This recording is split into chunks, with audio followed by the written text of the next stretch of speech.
Assalamualaikum warahmatullahi wabarakatuh.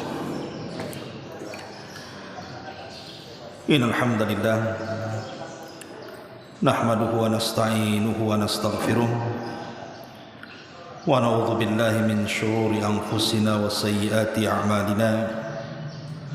May yahdihillahu fala mudilla lahu wa man yudlil falan tajida lahu waliyyan mursyida. Amma ba'du, ma'asyiral muslimin, jamaah salat subuh yang dimuliakan Allah Subhanahu wa taala. Alhamdulillah, di pagi hari ini kita bisa duduk kembali untuk bertalabul ilmi. Dan sebagai faedah di pagi hari, kita akan membahas 15 tanda kalau ada pada diri kita, ketahuilah bahwa kita telah diserang oleh penyakit hasad. Apa saja 15 tanda yang kalau tanda ini ada pada seseorang, berarti orang itu terkena penyakit hasad. Tentu kita tahu bahwa bahaya hasad ini luar biasa. Karena di antara dikutuknya iblis dan diturunkan dari surga ke bumi, salah satunya karena hasad. Makanya hasad itu adalah penyakit yang pertama kali di langit dan yang pertama kali juga di bumi. Adapun di langit ma'ruf hasadnya iblis kepada Adam, adapun di bumi hasadnya Qabil kepada Habil. Ma'asyiral muslimin yang dimuliakan Allah Subhanahu wa taala, tidak memperpanjang muqaddimah. Yang pertama, kata para ulama, al-haznu bi farahil akharin.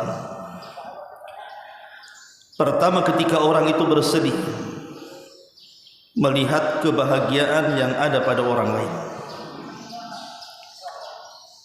Ketika ada saudara kita diberikan rizki oleh Allah Subhanahu wa taala, maka hati kita merasa sedih. Kenapa dia yang diberikan rizki dan tidak saya?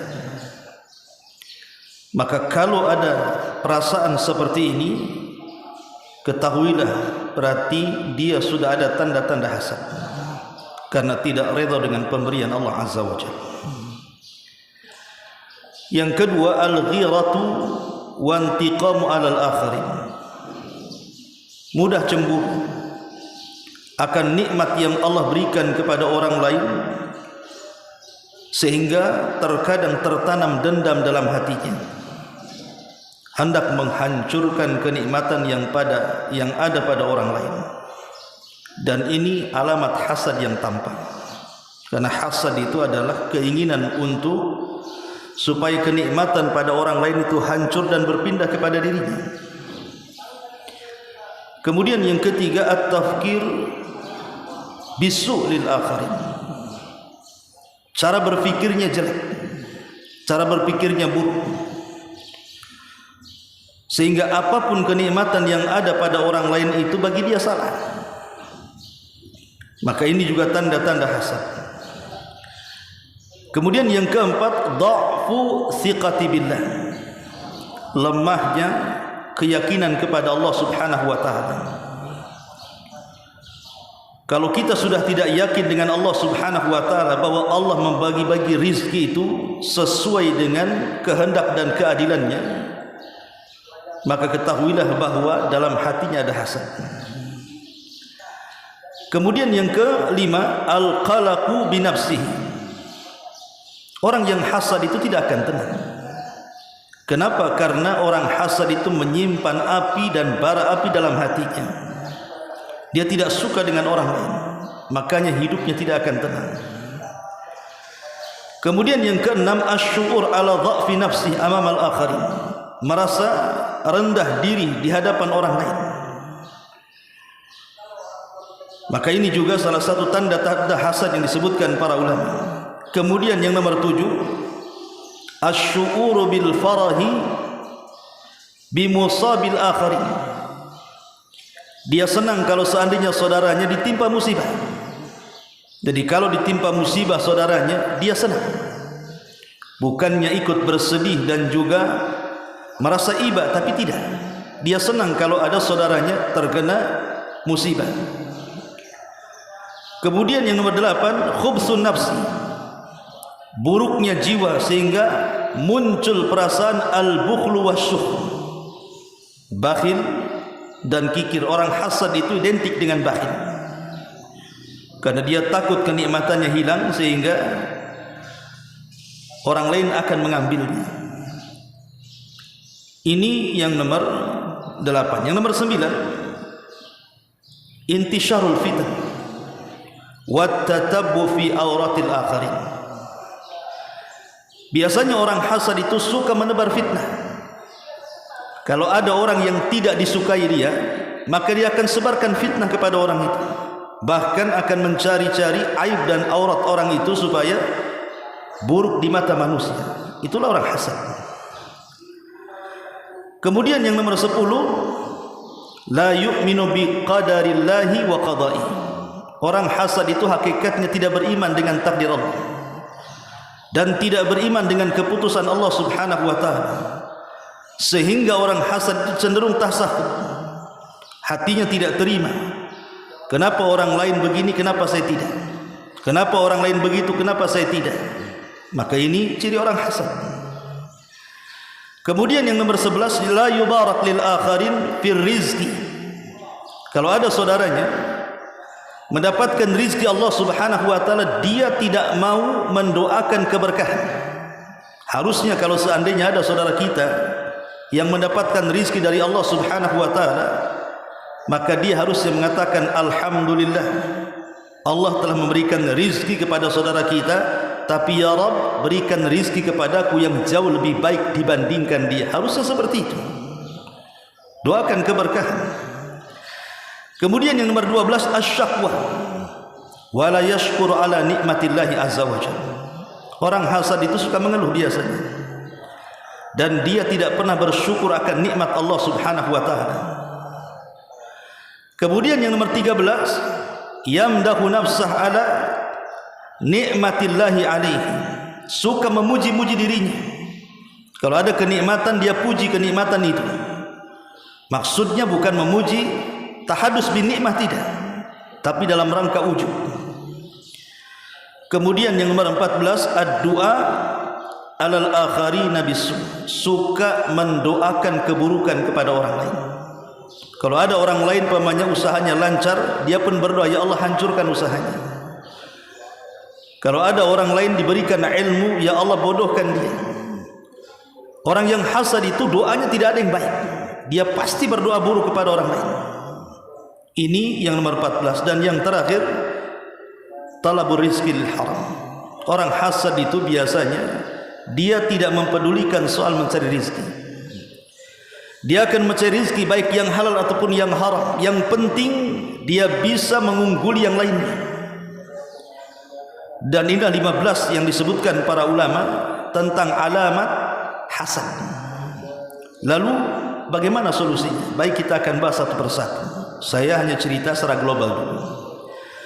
Yang pertama, di antara alamat hasad tadi, al-haznu bi farahil akharin. Dia merasa senang kalau, merasa sedih kalau seandainya ada orang lain di atas kesenangan. Orang hasad kan begitu. Kalau ada tetangganya diberikan ilmu, diberikan harta, diberikan jabatan, maka sempit dadanya. Dia tidak yakin dengan pemberian Allah Subhanahu wa taala. Padahal Nabi SAW bersabda dalam sebuah hadis yang dikeluarkan Al-Imam Hakim dalam Mustadraknya. Nabi mengatakan, innallaha qasama bainakum akhlaqakum kama qasama bainakum arzaqakum. Sesungguhnya Allah Subhanahu wa taala sudah membagi-bagi di antara kalian akhlak-akhlak kalian, sebagaimana Allah juga membagi di antara kalian rizki-rizki kalian. Jadi rizki Allah Subhanahu wa taala itu sudah dibagi oleh Allah Azza wa Jalla. Dan Allah itu ketika memberikan rizki kepada kita, dia beri dengan seadil-adilnya. Allah sangat adil dengan rizki yang Allah berikan kepada kita. Kalau ada orang yang mengatakan, lah kenapa si fulan kalau usaha kau lancar terus, bentang-bentang tikar terus, saya pula gulung-gulung terus, tak pernah terbentang-bentang tikar itu, masih bangkrut saja. Sebenarnya ada hikmah di balik itu, ikhwan. Di antaranya adalah terkadang Allah Subhanahu wa taala sengaja tidak memberikan orang miskin itu kekayaan, itu kemaslahatan dia. Sebab ada orang-orang miskin itu kalau diberikan kekayaan dia tidak siap kaya. Sehingga Allah Subhanahu wa taala berfirman, "Kalla innal insana la yatgha an ra'ahu istaghna." Sekali-kali manusia itu mudah melampaui batas kalau Allah bentangkan rezekinya. Banyak orang-orang susah tadinya alim, tadinya taat, ketika diberikan kekayaan maksiat pula dia. Kenapa? Karena alat maksiatnya sudah di tangannya. Makanya semua ada hikmahnya. Kenapa orang sakit tidak disembuhkan? Boleh jadi ada hikmah di situ. Kenapa orang kaya tidak dimiskinkan? Boleh jadi kalau miskin dia bejat. Begitulah Allah Subhanahu wa taala sudah membagi-bagi rizki itu sesuai dengan kehendak dan keadilannya. Ma'asyiral muslimin yang dimuliakan Allah Subhanahu wa taala. Yang kedua, al-ghiratu wa intiqam 'alal akharin. Tadi saya sebutkan orang hasad itu biasanya cemburunya besar. Kecemburuan inilah yang kemudian menanamkan sifat dendam. Akhirnya kemudian ingin balas dendam. Betapa banyak kemudian orang-orang yang tersaingi usahanya, dia datang ke dukun, dia datang ke tukang sihir, minta disihir pula. Akhirnya kemudian menyakiti orang lain karena takut tersaingi kan. Itulah orang hasad. Makanya Allah Subhanahu wa taala mengatakan dalam surah Thaha ayat 131 itu, wala tamudanna ainaika ila ma matta'na bihi azwajan minhum zakhratal hayatid dunya linaftinahum fihi wa rizqu rabbika khairun wa abqa. Dan janganlah kalian tunjukkan kedua mata kalian kepada apa yang telah kami berikan kepada golongan-golongan dari mereka sebagai bunga kehidupan dunia untuk kami coba mereka dengan harta itu, dan karunia Allah bagi kalian jauh lebih baik dan lebih kekal. Di sini Allah Subhanahu wa taala melarang untuk melihat kenikmatan yang Allah berikan pada orang lain. Makanya ada kaidah yang sering saya ulang-ulang, jangan pernah melihat ke atas, lihatlah ke bawah. Sebab kalau kita terus melihat ke atas, melihat kesuksesan orang, melihat harta orang, melihat pekerjaan orang, lambat laun akhirnya kita pun tertanam hasad di situ. Tapi syukurilah apa yang Allah berikan kepada kita, itu yang terbaik, itu yang disebut qanaah namanya. Redha dengan pemberian Allah Subhanahu wa taala. Kemudian yang ketiga, orang hasad itu cara berpikirnya jahat, cara berpikirnya buruk sekali. Makanya kemudian orang hasad ini setiap hari berpikir bagaimana caranya kenikmatan orang lain itu hilang, kenikmatan orang lain itu hancur. Kalaupun tidak berpindah kepada dia tidak ada masalah. Yang penting kalau dia kaya, hancur kekayaan, sama-sama miskin, gitu maksudnya.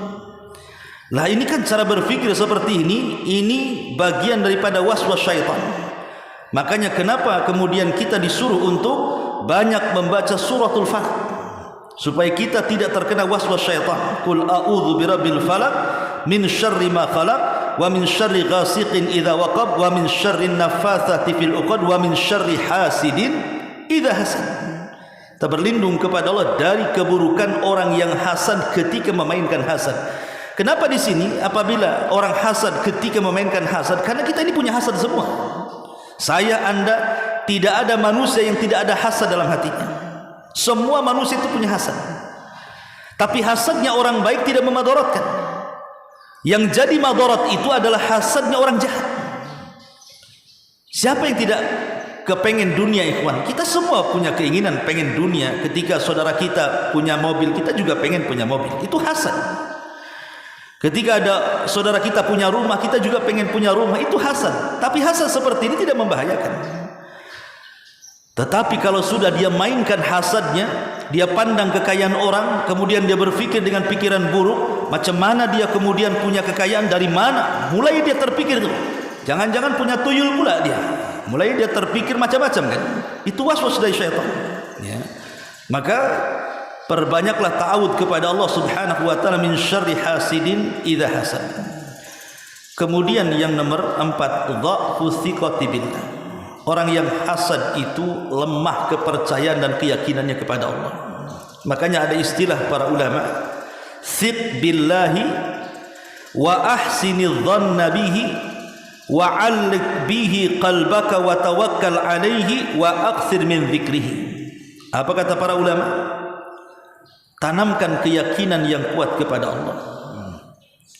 Kemudian berbaik sangkalah dengan Allah. Gantungkan hatimu dan bertawakallah kepada Allah, dan sering-seringlah menyebut-nyebut nama Allah, kata ulama. Kenapa demikian?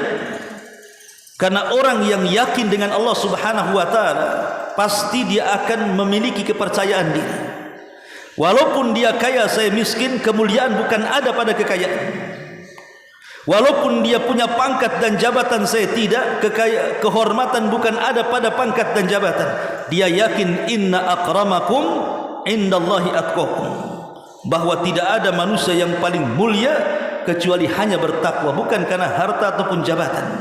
Dia yakin dengan Allah bahwa kemuliaan itu bukan karena harta, kemuliaan bukan karena pangkat dan jabatan, tapi kemuliaan karena ketakwaan. Itulah keyakinan yang kuat kepada Allah Azza wa Jal. Dengan itulah tenang hatinya.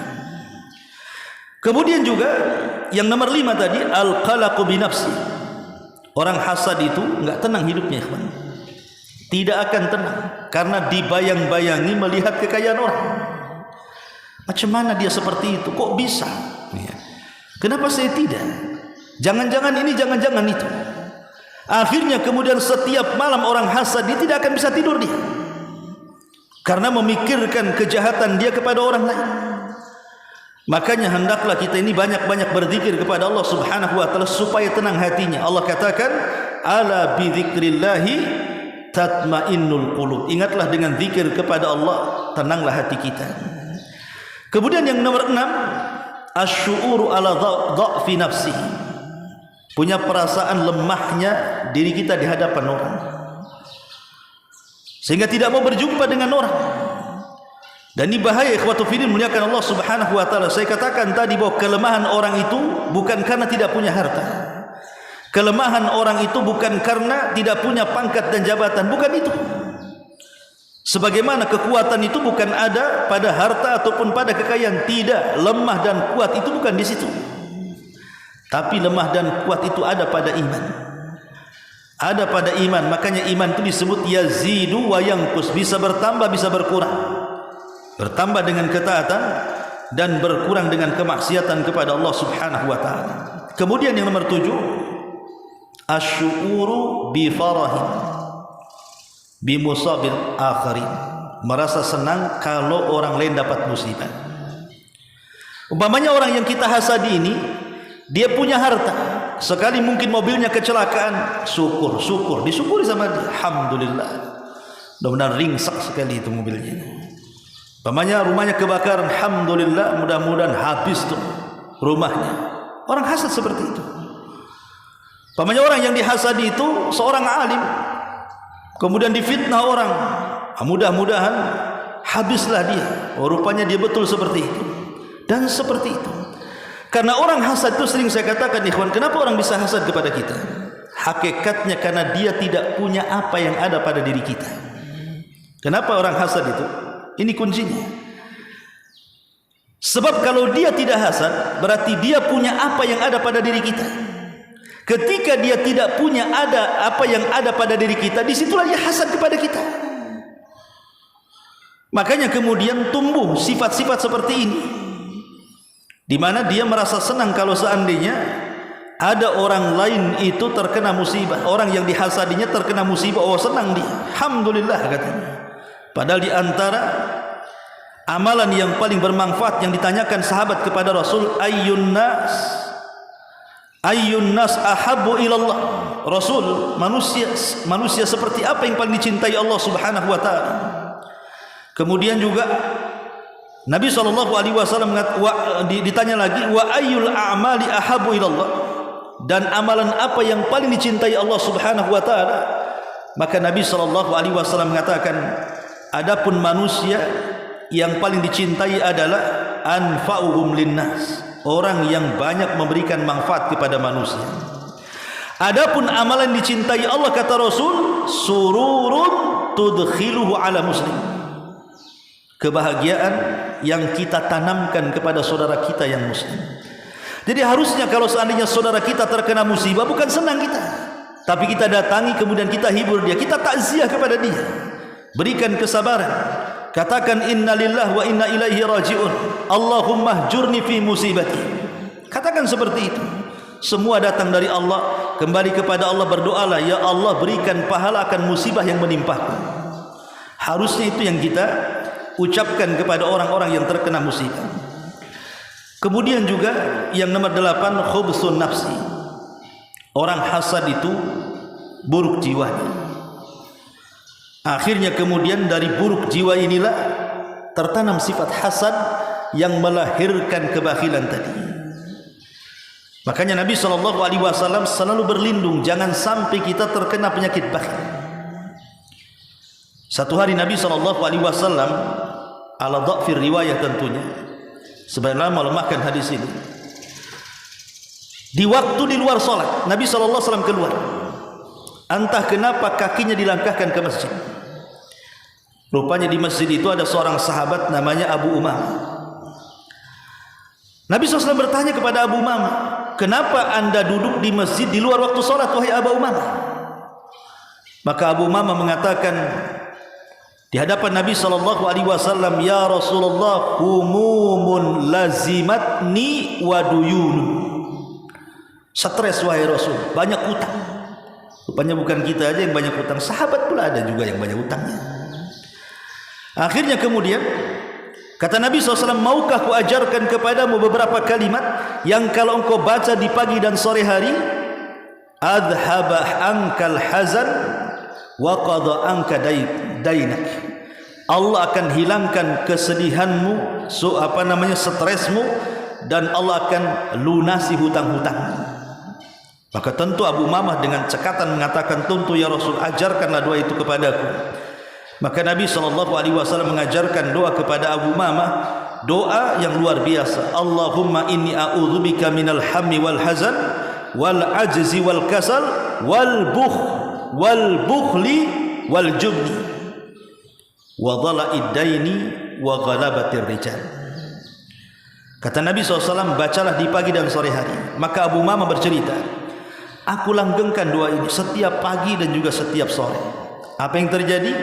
Dia datang kepada Nabi SAW dan mengatakan, ya Rasulullah, wa qad dhahaba anni hammi wa qada anni daini. Dia mengatakan, Rasul, stresku sudah hilang, hutangku sudah terbayar.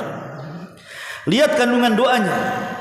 Di sini Nabi SAW mengatakan, ya Allah, aku berlindung kepadamu dari alham, kegundahan, wal hazdan, kesedihan. Gundah dengan sedih tentu berbeda. Artinya gundah ini perkara yang akan datang. Stres dia, cemana anak saya, cemana pekerjaan saya, cemana hidup saya. Itu stres mikirkan yang akan datang. Tapi kalau sedih ini memikirkan yang sudah berlalu. Pekerjaannya hancur, karirnya hancur, jabatannya hancur, sudah purnawirawan, dan macam-macam. Dia mikir yang lama-lama, sedih akhirnya.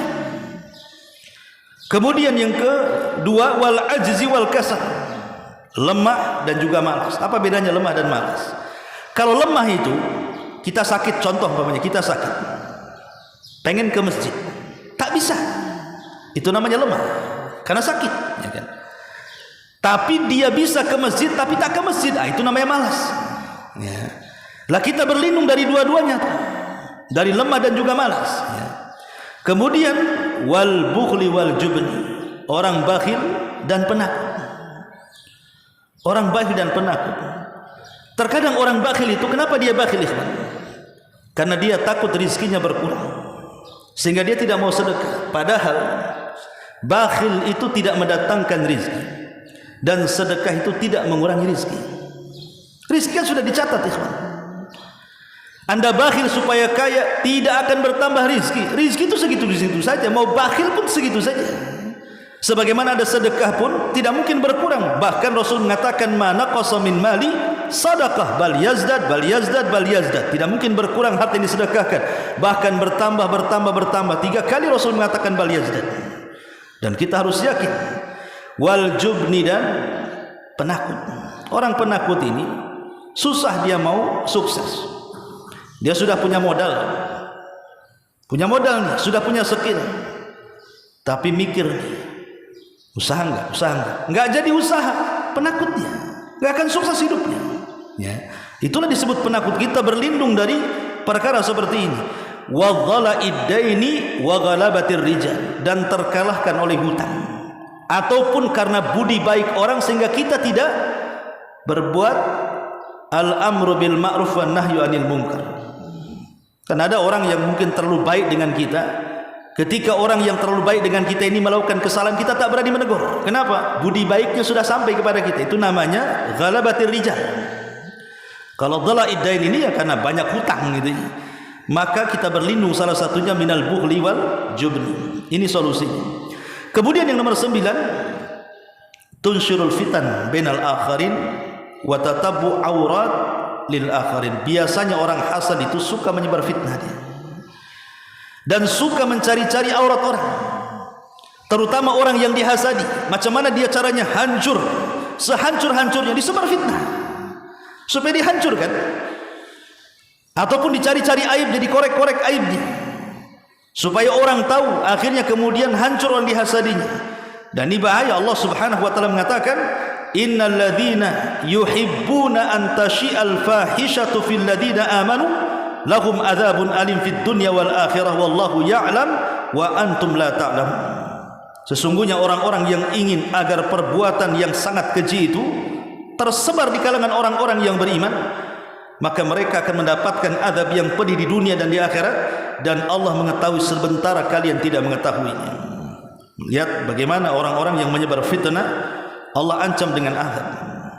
Kemudian nomor 10, orang yang hasad itu hakikatnya tidak beriman dengan qada dan qadar, tidak beriman dengan takdir Allah Subhanahu wa taala. Karena biasanya orang yang hasad seperti yang saya katakan tadi, dia pasti akan protes dengan Allah. Ya Allah, kenapa anak orang sukses, anak saya pula tidak? Kenapa orang itu usahanya lancar terus, kenapa saya tidak? Kenapa orang itu sehat terus, kenapa saya sakit? Ya Allah, kenapa? Asik kenapa saja. Itulah orang hasad. Dia menolak takdir Allah Subhanahu wa taala. Dan ini bahaya menolak takdir Allah, karena di antara syarat keimanan adalah antu'mina bil qadari khairihi wa syarrihi. Kita beriman dengan takdir, baik takdir itu baik kepada kita ataupun takdir itu tidak baik kepada kita. Kita harus beriman di antara takdir itu semua ada hikmah dan kebaikan. Dan itulah yang disebut dengan qanaah tadi. Harus redha dengan pemberian Allah Subhanahu wa taala. Kemudian yang nomor 11 adalah tidak pernah mendoakan berkah kepada orang. Lisannya kaku. Harusnya kalau seandainya ada saudara kita beli mobil, ya, semoga Allah berkahi mobil antum. Ada saudara kita bangun rumah, semoga Allah berkahi rumah antum. Ada saudara kita punya anak cantik, cerdas, pintar, semoga anak antum menjadi anak yang soleh dan soleh. Kan seperti itu harusnya. Karena bagaimanapun kalau kita mendoakan kebaikan kepada orang lain, hakikatnya kita sedang mendoakan kebaikan pada diri sendiri.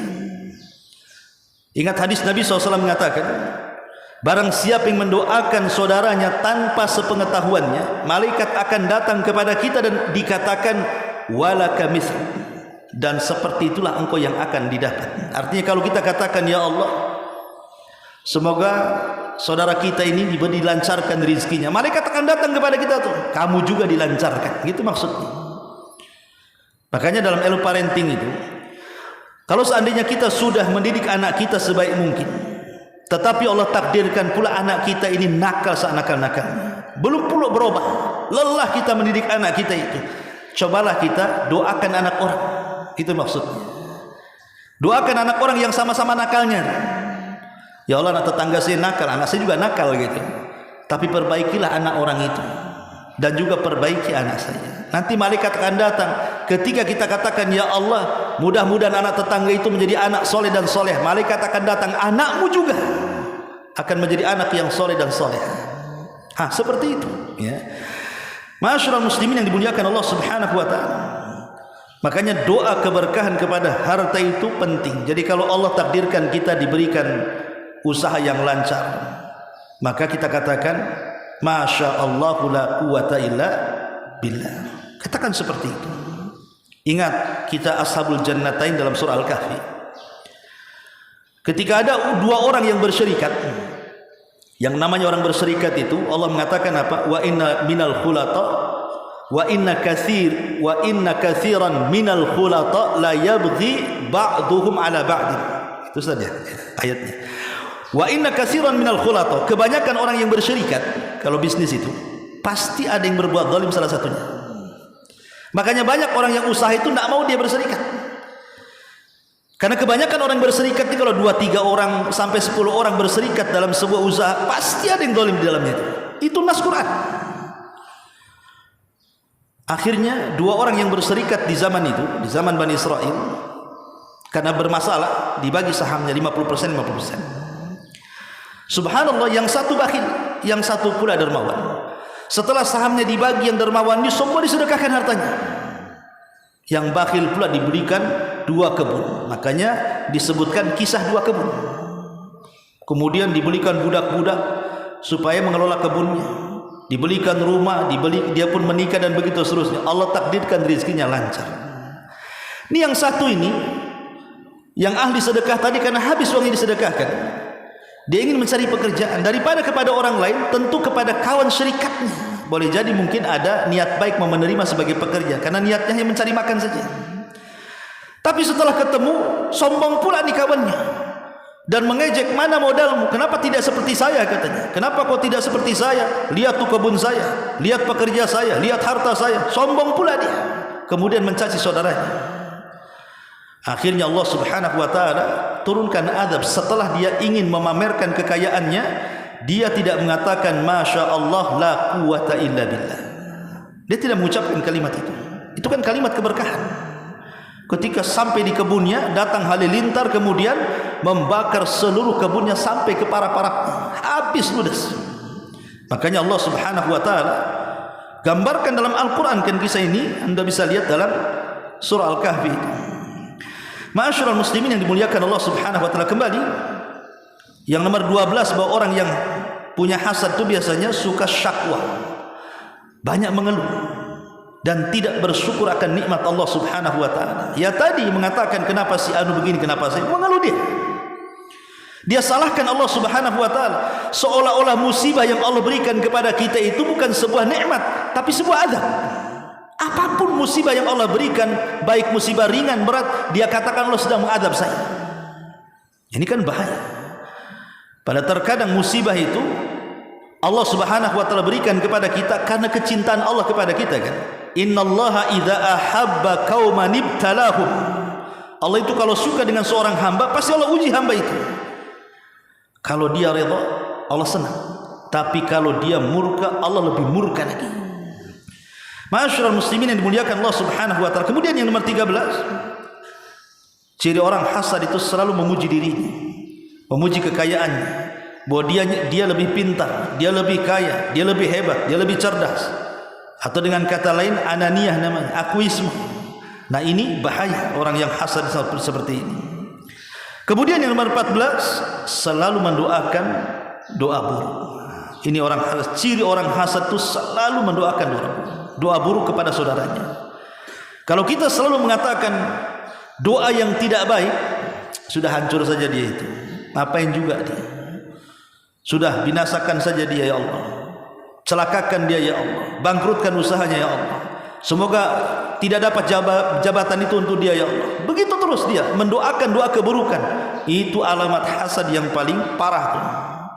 Sehingga yang terakhir, biasanya orang hasad, mereka akan berusaha menghalalkan segala cara, termasuk juga dalam mencari rizki. Inilah 15 alamat kalau ada pada diri kita, hati-hati, berarti kita ini punya hasad. Hasad ini ada 3 macam. Ada yang sifatnya ucapan, Ada yang sifatnya perbuatan atau diam, tidak bicara, tidak berbuat. Contoh, ada hasad itu sifatnya kaul, ucapan, di mana ucapannya berkeinginan supaya kenikmatan orang lain itu hancur dan berpindah kepada dia. Dia ngomong seperti itu. Ini contoh yang pertama. Yang kedua, hasad perbuatan. Hasad perbuatan ini yang bahaya. Biasanya kalau tidak suka dengan orang, dia sewa orang, hancurkan orang itu. Sewa preman, hancurkan orang itu. Sewa tukang sihir orang itu. Bahaya nih kalau sudah seperti ini. Atau diam saja. Diam, dia tidak ngomong, dia tidak melakukan sesuatu. Pura-pura bego saja dia. Dia tidak memberitahu kepada orang lain supaya kalau tidak diberitahu dia tidak sukses. Pamannya orang cari pekerjaan, cari lowongan, dia padahal dia tahu ada lowongan kerja tuh, nggak mau dikasih orang tuh. Memang orang itu butuh sama orang dan ini memang skillnya punya, diam dia, takut dia berhasil. Nah, ini kan hasad juga nih. Lah yang seperti ini bahaya, ikhwatu fillah muliakan Allah azza wajalla. Makanya ada istilah para ulama. Ya, ada istilah para ulama, orang yang hasad itu ghammun la yanqati, musibatun la yujar 'alaiha, madhammatun la yuhmad 'alaiha, sakhatu rabbi azza wajal yughlaqu anhu babut taufik. Orang hasad itu selalu hidupnya bingung, tidak terputus. Musibah tidak dapat pahala, celaan tidak dapat pujian, dan dia mendapatkan kemurkaan Allah dan pintu taufik tertutup bagi dia. Ada juga para ulama mengatakan bahwa orang yang hasad ini adu nikmatillah. Hakikatnya orang yang hasad itu adalah musuh bagi nikmat Allah. Sebagian ulama mengatakan bahwa orang yang hasad itu tampak pada 5 perkara. Annahu abghadu kulli nikmatin dhaharat ala ghairi. Dia paling murka kalau ada kenikmatan ada pada orang, marah dia. Ini yang pertama. Yang kedua, annahu sakhitun liqismati rabbih. Dia marah akan pemberian Allah, tidak suka kalau Allah memberikan itu. Kan suka-suka Allah memberi orang. Dia pula yang mengatur Allah subhanahu wa ta'ala. Ya Allah, jangan kau kasih, kenapa kau kasih dia? Masa dia murka sama Allah coba. Kemudian yang ketiga, annahu dhadullahi bifi'lihi. Dia sedang melawan Allah dengan perbuatannya, karena dia tidak yakin dengan Allah. Kemudian yang keempat, annahu khadalul awliyaillah. Orang yang hasad itu selalu merendahkan wali-wali Allah subhanahu wa ta'ala. Dan yang nomor 5 yang paling bahaya orang hasad itu, annahu a'ana aduwahu iblis. Dia sudah menolong musuhnya iblis, karena hasad itu warisan iblis. Kalau kita hasad berarti kita menolong musuh kita sendiri, iblis. Bahkan ulama mengatakan annal iman ya'muru sahibahu bitaslim. Iman itu memerintahkan pelakunya untuk senantiasa berserah diri kepada Allah subhanahu wa ta'ala. Tapi sebaliknya orang hasad, maka hatinya memerintahkan untuk supaya menolak apapun putusan Allah subhanahu wa ta'ala. Luar biasa ya, orang hasad ini. Makanya ada 4 perkara yang harus kita lakukan. Pertama, jauhi orang yang hasad. Jauhi orang yang hasad. Masalahnya kita tidak tahu yang hasad itu mana. Antum nih rumah depan belakang yang hasad dengan kita itu kan tidak tahu yang mana satu. Orang hasad itu kayak setan nih kawan, nggak bisa dilihat. Kadang-kadang nampak baik sama kita, dia pula orang yang hasad dengan kita. Makanya dari sini, karena orang yang hasad itu terkadang tidak tampak oleh mata, berarti tidak ada yang bisa melawan orang hasad kecuali Allah. Minta pertolongan kepada Allah, perbanyak ucapan la haula wala quwata illa billah. Tidak ada daya dan kekuatan kecuali hanya Allah yang akan melawannya. Ini yang pertama. Yang kedua, qada'ul hawaij bisirri wal kitman. Kalau kita ini punya pekerjaan yang bagus, punya kekayaan yang banyak, punya penghasilan, jangan diceritakan. Jangan diceritakan kepada orang. Ketika kita diceritakan kepada orang, orang lain terangsang, akhirnya hasad dengan kita. Orang bego kok bisa kaya? Mulai dia. Tak sekolahnya kok dia bisa kayak gitu tuh. Akhirnya macam-macam cara berpikirnya nih. Itulah buruknya orang hasad itu, ya. Kemudian juga makanya dalam sebuah athar dari Mu'adz bin Jabal radhiyallahu anhu, Nabi SAW mengatakan, ista'inu ala qadha'i hawaijikum bil kitman fa inna kulladzi ni'matin mahsudun, kata Rasul. Ista'inu, mintalah pertolongan kepada Allah tentunya ketika kita ini melakukan hajat kita, pekerjaan kita dengan cara sembunyikan. Kenapa? Karena setiap orang yang diberikan nikmat itu pasti ada orang yang hasad kepadanya. Setiap orang diberikan nikmat ada orang yang hasad. Maka sembunyikan itu. Kemudian yang nomor 3, al-muwadhabatu al-adhkari sabahi wal masa. Biasakan zikir pagi petang, karena itu adalah salah satu hisnu al-muslim, menjaga seorang muslim dari musuh-musuhnya baik syaitan ataupun orang yang hasad. Dan yang terakhir, al-isti'adzatu min syarri hasid. Berlindunglah kepada dari keburukan setiap orang yang hasad. Dan ingat, kalau hasad sampai kepada tingkat ain, ingat, hasad itu bisa sampai ke tingkat ain. Ain itu sihir mata. Terkadang orang itu bisa tersihir oleh mata orang hasad, bisa sampai setruk. Jadi kalau ada orang setruk, itu semata-mata bukan penyakit. Ya, mungkin salah satunya karena penyakit juga. Tapi salah satu penyebab orang bisa setruk, bisa sakit tebaring itu karena penyakit ain yang ditimbulkan orang hasad. Makanya kata Nabi SAW, cara menyembuhkannya adalah ambil air wudu, kemudian wudukan dia. Setelah wudu, kemudian air bekas wudunya itu diletakkan di semua badan dia, dioleskan tadi sekitar ketiak, di sekitar sendi-sendi, ya, supaya dengan itu terlepas hasadnya. Jadi tidak semua orang sakit parah itu karena sebuah penyakit, bisa saja karena terserang sihir. Ya, bisa dengan cara seperti itu, mungkin dengan cara ruqyah. Makanya Nabi SAW itu selalu berlindung dari penyakit ain, karena kebanyakan orang itu mati karena ain, bukan karena mati penyakit. Penyakit ini sebabnya, tapi yang utama adalah ainnya. Terkadang begini ikhwan, pamannya nih, antum buat acara di rumah, tamu banyak, ya. Ketika banyak tamu, kita bisa cengenges-cengenges kan, bisa senyum-senyum, bercanda. Tapi ketika satu-satu tamu itu hilang, tiba-tiba kita bisa bertengkar dengan istri, kita bisa marah dengan anak, kita bisa bertengkar dengan orang tua. Loh, ketika ada acara nggak ada masalah. Boleh jadi di antara semua undangan yang kita undang itu salah satunya ada orang hasad. Makanya kenapa kalau kita buat acara besar itu, berlindunglah kepada Allah Subhanahu wa taala, jangan sampai orang hasad masuk dalam acara kita. Ini diantara anjuran para ulama. Wallahu a'lam bishawab. Subhanakallahumma bihamdika asyhadu an la ilaha illa anta astaghfiruka wa atubu ilaik. Allahu ta'ala alam. Assalamualaikum warahmatullahi wabarakatuh.